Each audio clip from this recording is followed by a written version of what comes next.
in the beginning, God created heaven and earth. And what about light? He said, let there be light. And you know, this light begins right at conception. Taxpayers' dollars for Planned Parenthood.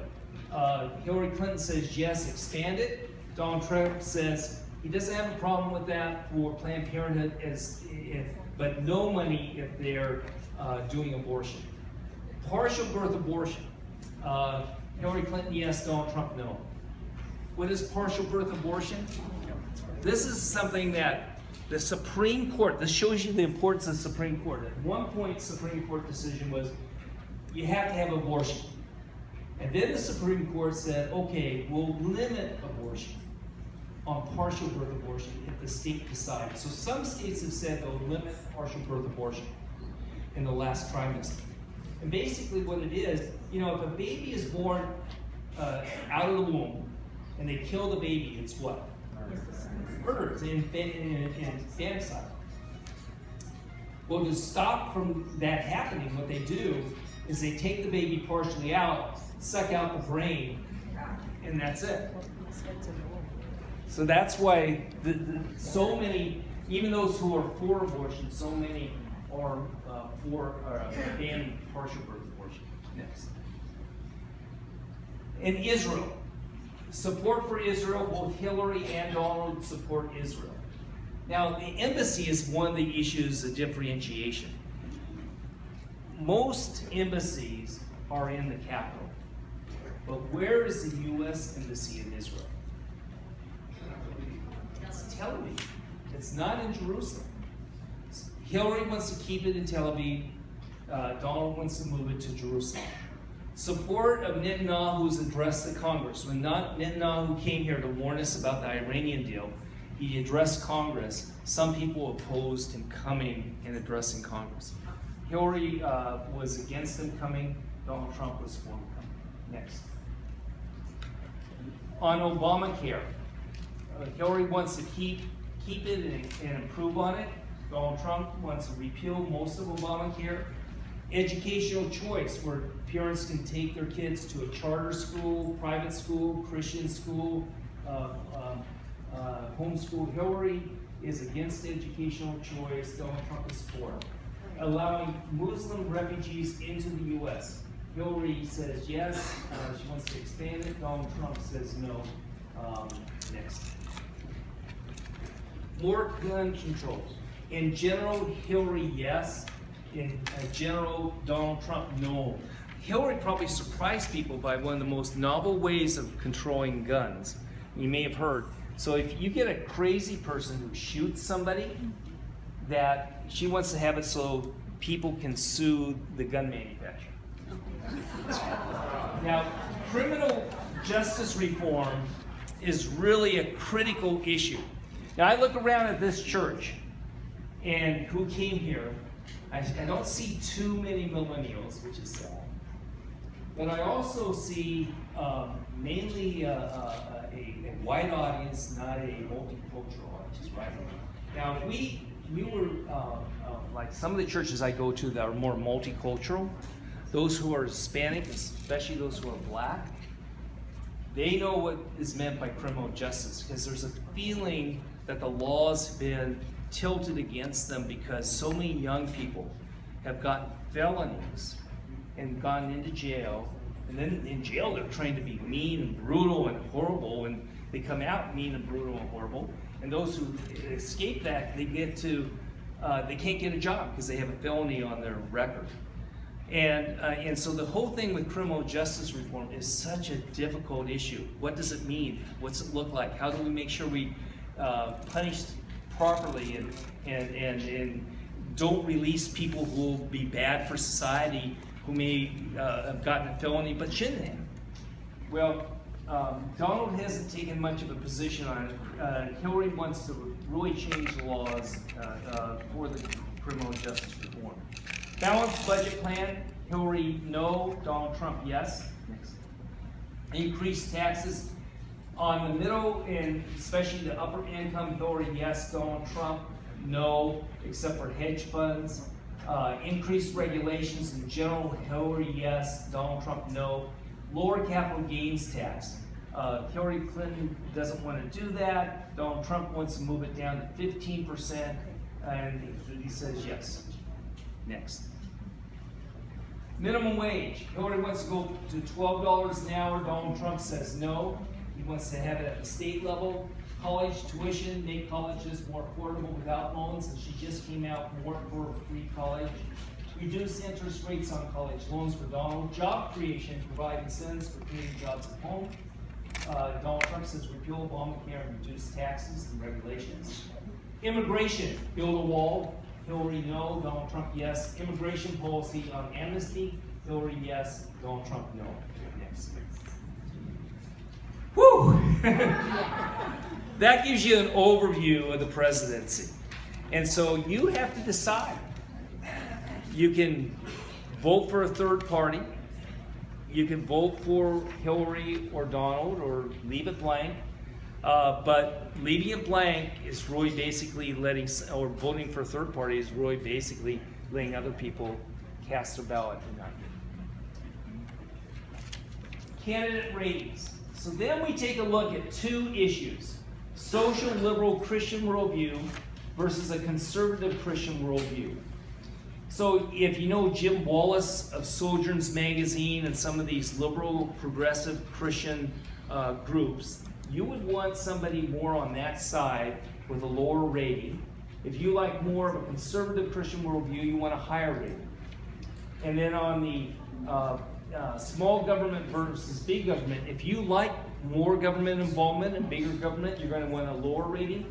If you like smaller government, you're going to want to have a higher rating. Now, if that's confusing, don't worry about it. Two things to keep in mind about this. If you're not sure about some of these issues, go to the website that's on your handout, and you'll find a greater clarity, and you can take a look of my own personal opinion. Second of all, the percentages, once you start seeing how these are allocated, I think you kind of understand it for the candidates. Next.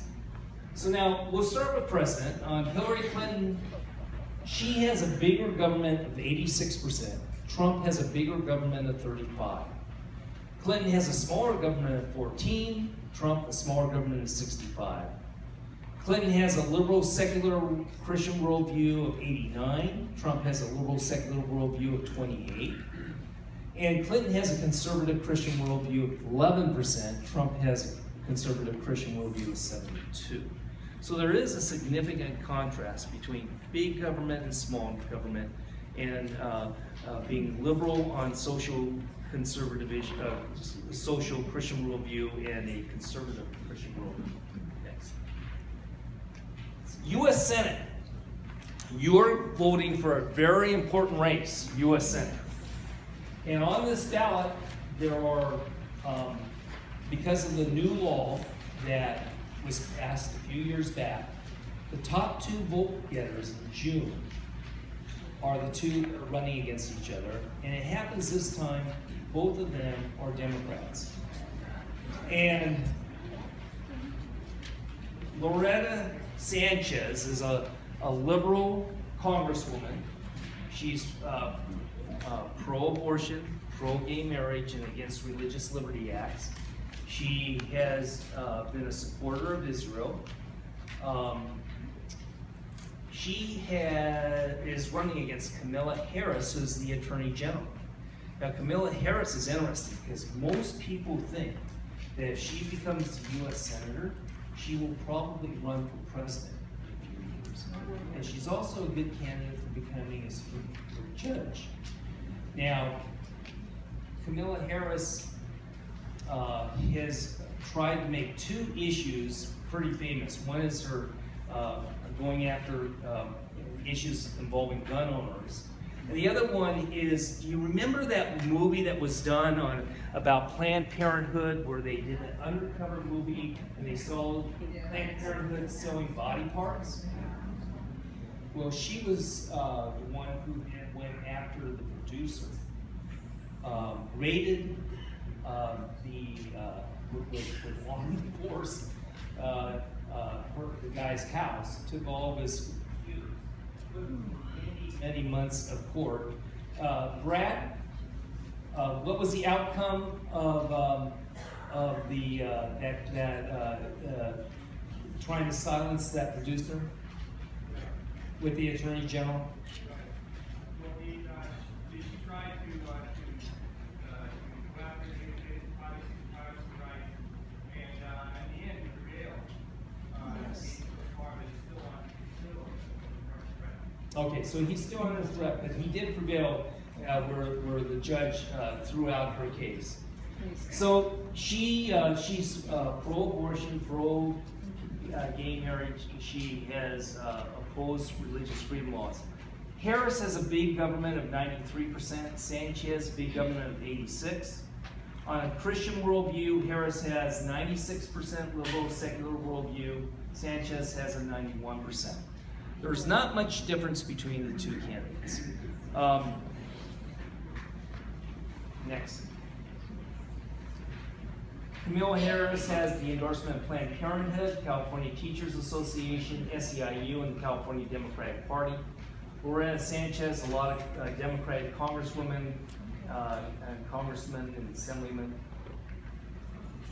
Incidentally, so Republicans and conservatives have kind of sat this one out, though there are two, Congressman Darrell Issa and Hugh Hewitt, the conservative commentator, have gone for Loretta Sanchez. Excuse me, there's been about a dozen of these that came by, that's the same one. Oh, And they just keep coming by. Is there anybody that has it behind this one? That's the same one. thank you for helping that out. Okay. So polling, Loretta has, Camilla has 39, Loretta has 24. 7.8 million for Camilla, 2.6 for Loretta. The California Pro-Life Council gives Camilla 0. Norrell, the pro-abortion group, 100%. NRA gave her an F. Loretta got a California Pro-Life Council 0. Norrell 100%, and NRA F. They're basically pretty much the same. Here we have a race in the 47th district. For those of you in the LA County, I think it's pretty much LA County portion, is Alan Lowenthal, the incumbent, versus Andy Wallen, the Republican. And Lowenthal has a conservative Christian worldview of 1%. Wallen has a conservative Christian worldview of 12%. Actually, that's wrong. So instead of telling you a wrong slide, I'm going to email you the correct figures for this, okay? I'm going to email you the correct figures. So this race is the second one. Andy Whalen is done against Allen, and but I apologize that those figures are wrong. Next. Then we have Martha Flores Gibson versus Patrick O'Donnell. Flores Gibson. I thought I saw her here. Oh, there she is. Okay. There's Martha. So, because we're nonpartisan, I'm not going to let her speak or anything, but if you'd like to talk to her, please feel free to go up and say hi. So, she has a conservative Christian worldview of 95%, O'Donnell 3%. From more government programs, 15% for more government, O'Donnell 90%. Next. Oh. Okay. Okay. LA County Supervisor. If you're in LA County, you're going to have this on your ballot. And it's Janice Hahn versus Steve Napolitano. Steve has worked with the current supervisor, Don Canavi. He's been a former mayor of Manhattan Beach.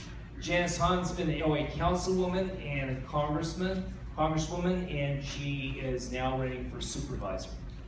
So Janice has a conservative Christian worldview at 2%, which is interesting because she considers herself a Christian. She's taught at a Christian school. From the positions that we evaluate, she's 2%. Napolitano is 58%.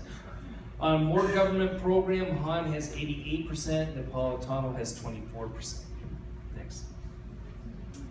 Now the judges. Look at that judges are transforming our society, right?